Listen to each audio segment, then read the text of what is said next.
Hi, welcome to You Belong Here, the place to be for positive stories of immigrant women from all around the world.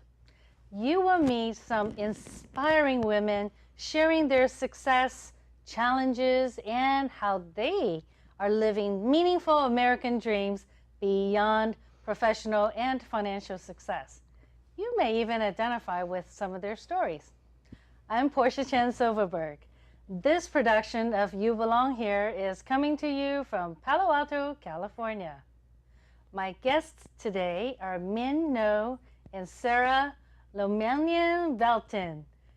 Minh is a philanthropic executive deeply committed to advancing social justice, human rights, and equity for children, women, and families experiencing economic hardship. Sara is a philanthropic leader who firmly believes everyone can be a philanthropist, and she is passionate about helping the Latino community reach its full potential.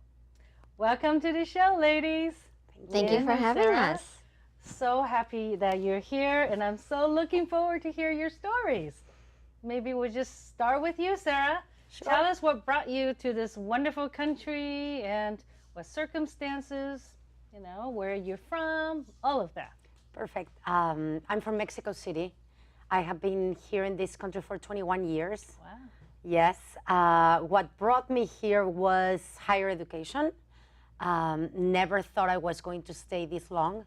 The idea was to go, for a couple of years to Boston, Massachusetts, and then go back to Mexico. So my husband and I just got married and moved to Massachusetts, and then after those 2 years, he got a job in the Bay Area, and we moved here, and 21 years later, we're still here. My 3 children were born here, and This is home. This is home. Great, great. And you, Minh? Well, I was born in Paris and then moved here as a young child. My mom came for work, and so we joined her, and we thought it would be a short-term stay, and it became a longer-term stay. Wow, so you have that in common. Mm-hmm. That's great. And both of you, tell us what you do for fun and what you do for your day job. Well, my day job and my fun are one and the same. I have given up on work-life balance, and I've realized the only way to do it is to curate your life in a way where you just do what you love, and then it makes it beautiful, all the easier. So I spend most of my days in philanthropy and nonprofit. I am the executive director for a local nonprofit, and I sit on several boards, and I'm just focused on the causes that matter the most to me. That's beautiful. I love that. I love that you have given up on work-life balance, working, because I think it's a myth, right? It just doesn't exist. It's a total myth. Right? It's a myth, yes. yes. You feel the same way? Yes, I mean, I have 3 teenagers, so there's never a dull moment for me. But I agree with you. I think that's why I do what I do. I was an entrepreneur. I worked in finance, but then after we moved here, and this is my second stint in the Bay Area. Wow. I lived for about 7 years in Texas, in the in Wow. between San Francisco and the Bay Area. But when I came back here 8 years ago, I really wanted to find a job that was meaningful, that was going to feed my soul as much as my day. So that is why I started working in philanthropy. And as you, is like, it's my fun and my work are one and the same. Yeah. I just feel that we are all so blessed right here. The 3 of us are so blessed to have found what we're passionate about, what makes us tick, and being able to do it for work and for fun, right? But a lot of people, especially immigrants, really don't know a whole lot about local nonprofits. We may have heard of the large international nonprofits that everyone can name, but there's so many great organizations such as yours and yours that maybe not everyone knows about. So I'm actually really interested in exploring with you what it takes to get involved with local communities. And for someone, and this actually I think applies to you too, Minh, because you came from the for-profit world, Yes, right? yes. So both of you are sector switchers, as we call you in the business, right? So you both went from business into the nonprofit philanthropy world. So I would love to hear what are your thoughts on or advice for people who are wanting to make that transition, and furthermore for people who are immigrants who really didn't grow up in this country, know a whole lot about our sector, because we know our sector is so unique in the world, right? No other country has the kind of sector that we do. So I really love to hear some advice and some wisdom from you. Well, you know, my perspective on this is that if more immigrants don't know about the nonprofit sector and they don't know about philanthropy, it's because as a sector, we haven't done enough to outreach, to communicate, and most importantly, to be inclusive. It is the same principle that applies whether it's for-profit or nonprofit. For-profit corporations don't wait for customers to find them. They have to go out and they have to create that pipeline. And I think for us as a sector, we are doing great work in the community, and we are doing a tremendous amount of work in terms of creating impact. But along with that, we have a responsibility to include more people, to include their voices, and to really put them at the center of our work. And that starts with us being more inclusive. And I think if we did that, we would find that more immigrants, more people of color, and other communities start to notice the work that we do and find their own ways to engage. Completely I agree. totally agree, and also I would like to add that we need to meet people where they are. Yes. Right. Very good. You know, I work for the Latino Community Foundation, so there is just a little research about reaching donors of color, and the reason is because we are completely invisible to mainstream philanthropy. I spent, a lot of time last year and this year traveling all over the country because everybody wants to jump on the Latino train, right? we want these Latinos with money to give money. Right. But the way to reach out to them, to attract them, is not the way they're doing it. It's not the, let's throw a Cinco de Mayo party with big sombreros and people will feel included. That is not the way. So a lot of people have said, we're giving to you. Nobody asked us before. We don't go and ask people to give, to be engaged. So I totally agree with you, Minh, that we as a sector, we need to do better. And I think just following up on that, it starts with a deep respect for the community. And that's actually what's missing. We see it all the time. Our way of connecting is through some kind of a culinary party or some kind of an event, or it's marking what we consider a holiday. But for me, by respect, I mean actually listening to the community, having the work and the philanthropy be driven by their needs, and having the measure of success defined by the community and not by the donor or investor. Once you start doing that, I think that's when you see inclusiveness. That's when you start to see more people get engaged, and that's when you start to see members of the community, and perhaps even members of the community who have before felt unheard, start to come out and lend their voice, because it's really important to feel seen. And we do so much work in the community, and yet so often I have this sense that we don't see the community. Totally. And opening, the conversation, the dialogue between the nonprofits and the funders and the donors. And we, I think, here in the Bay Area is changing, but we have so much work to do.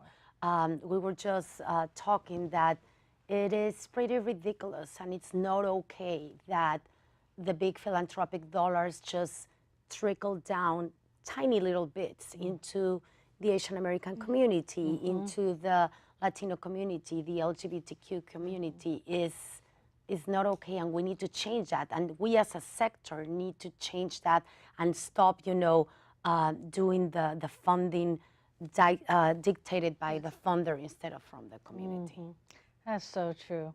As you know, I ran an organization that was a coalition of nonprofits, business, and government.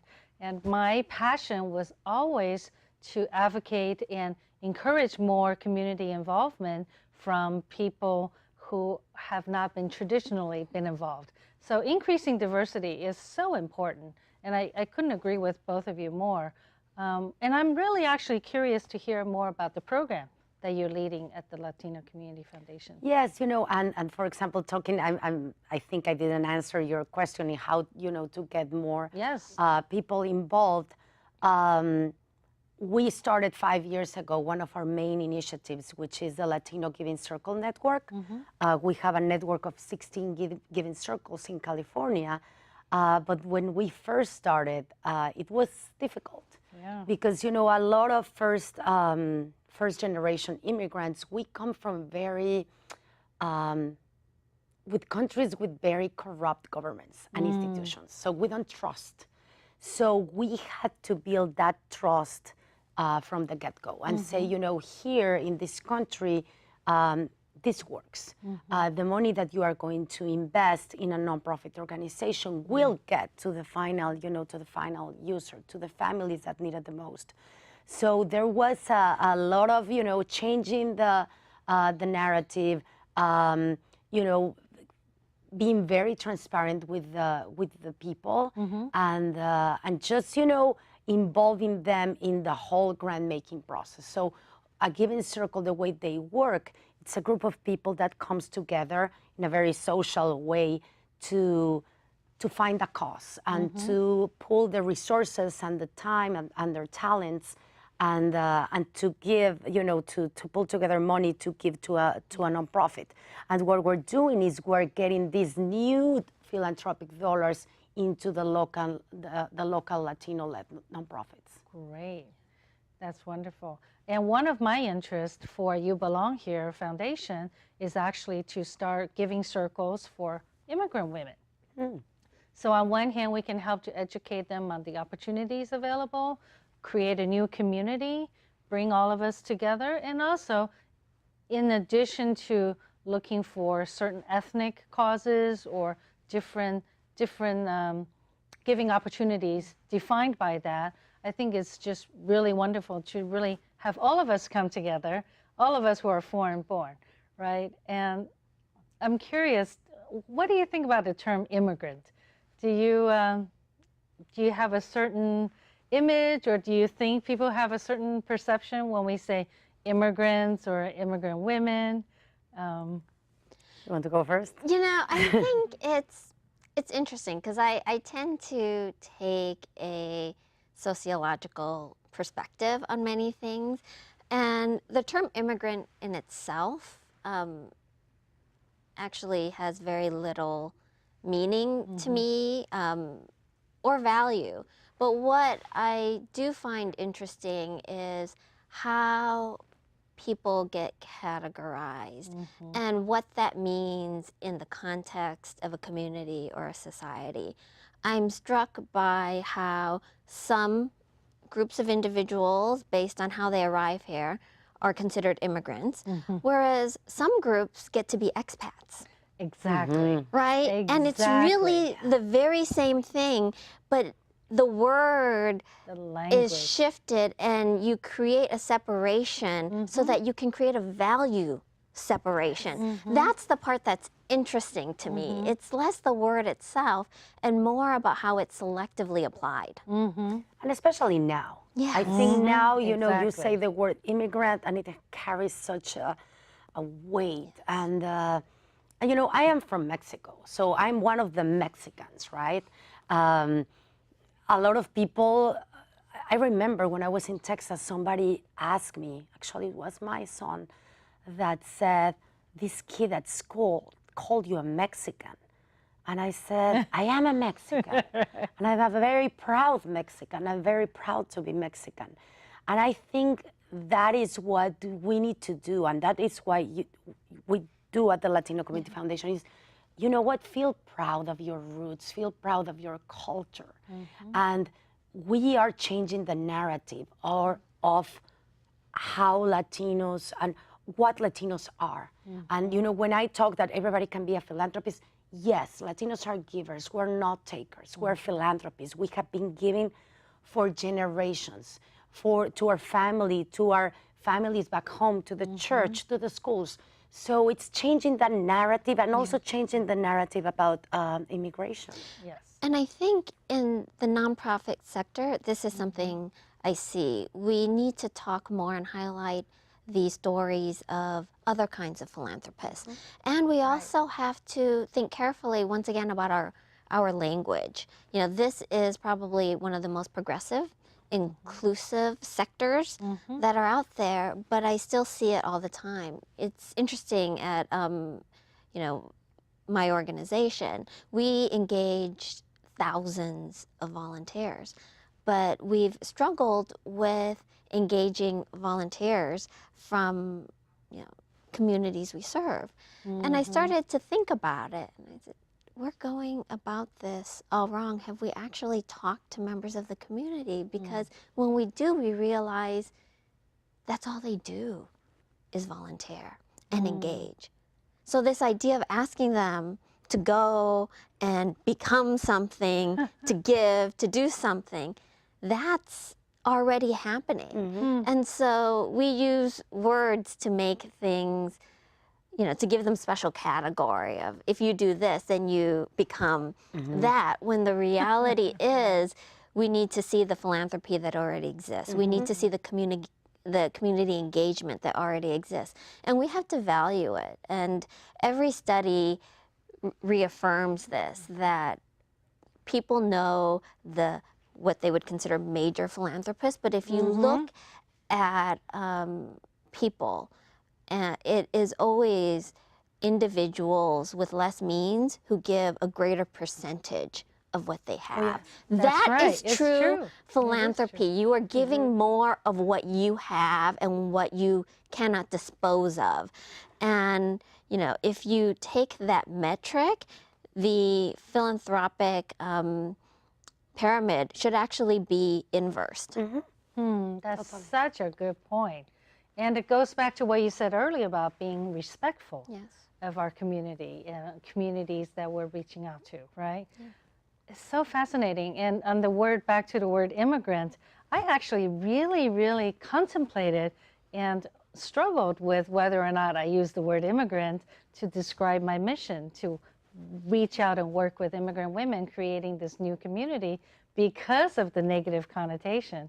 And then I realized, and I thought about all these other labels, right? Expats, foreign-born Americans, new Americans. I mean, there's just so many possibilities. But I chose immigrant in the end because I feel that immigrants make this country great.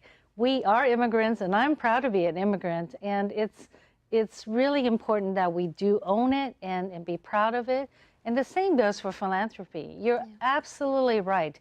There are communities that are already giving, and their 10% is so much more significant than someone who has the resources. And on the other hand, the definition of philanthropy does need to be retweaked, right? Because my previous show, I had an executive director of a nonprofit. She said her advice is just go out and do something. You don't have to do something big. You can volunteer your time to file for a nonprofit or blow up balloons for a birthday party for the kids they serve. There's just so many different ways.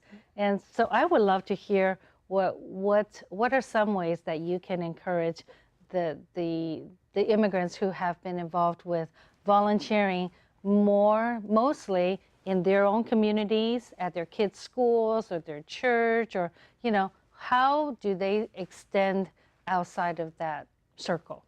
Well, you know, for me, it's not retweaking the word, but going back to the roots of the word philanthropy, which is, you know, love for humanity. I think if the moment we see it like that, it's just do something with love. And it can be, so you know, great. it can be giving your time, Right. offering your talents, taking a Saturday to go and build a database for a nonprofit, or, you know, go and register people to vote. Just be engaged. Like, I think, you know, especially now, it's so important that all of us get engaged with our local community. I mean, Yes. with the school boards, with our neighborhood associations. Right. We need to start somewhere, and I think it's just doing it with love. Is seeing love each that. other, you know, to the eyes, seeing more our similarities than our differences. Oh, I love that.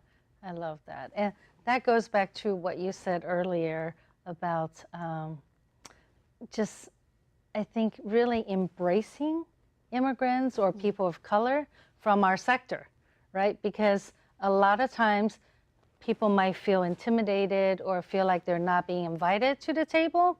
So they need to just go out and raise their hands, or just, you know, and I think we have the responsibility, this nonprofit sector, to do more outreach and be more welcoming and meet people where they are, as you said, Sara.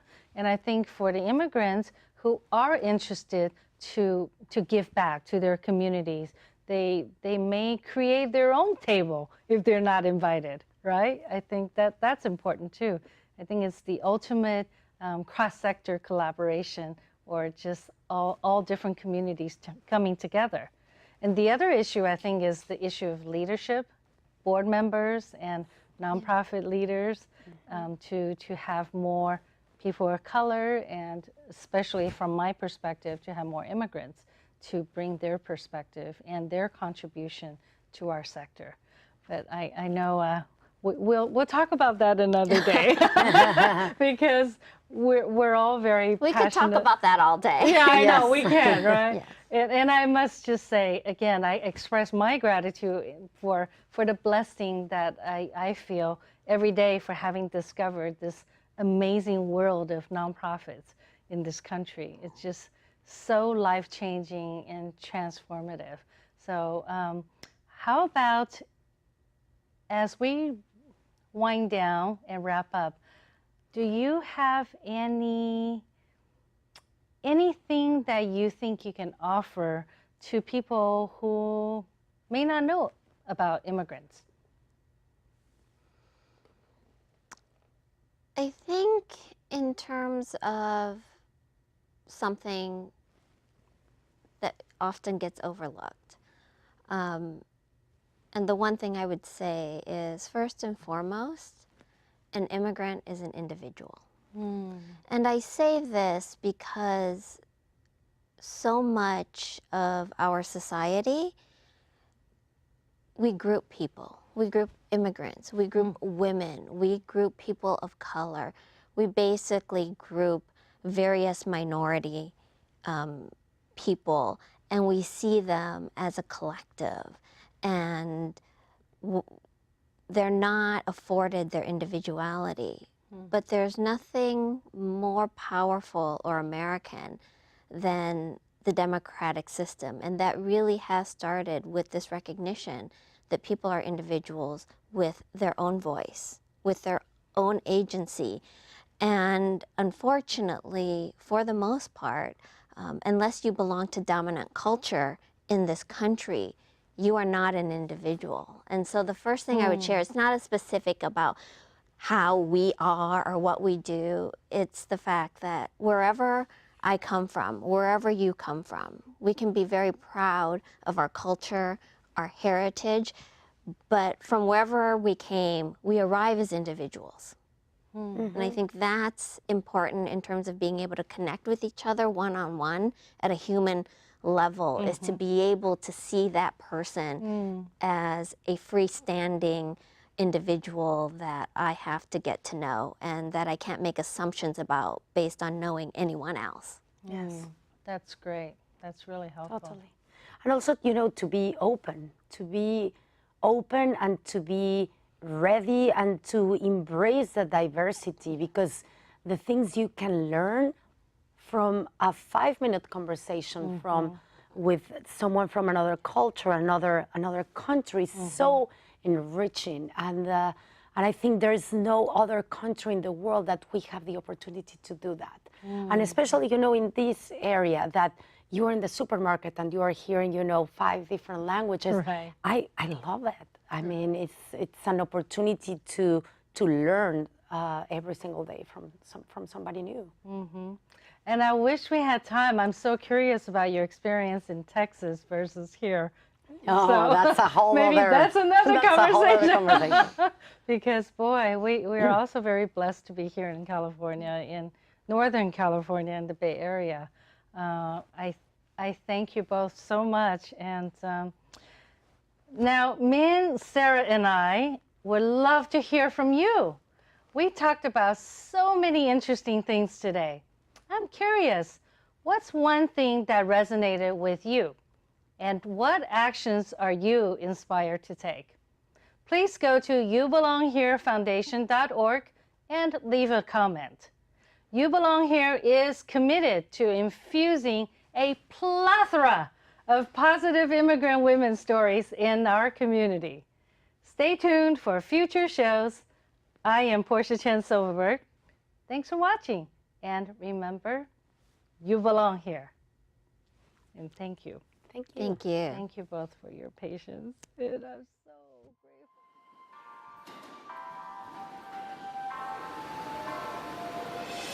Whether you're different, same ignorant or intelligent, whether you tell the truth, lie or embellish it, whether you live in gratitude or for the hell of it, it doesn't really matter, it's still one single fellowship. Whether you've been lustful or living celibate, whether you're an optimist or only see the negative, whether you're dead broke or rich from inheritance, doesn't really matter, we're made of the same sediment. Whether you got a family or single parenting, or you're Asian, African, European or American, whether you pray to God or atheist is irrelevant, cause what you got inside is the same as all your preference.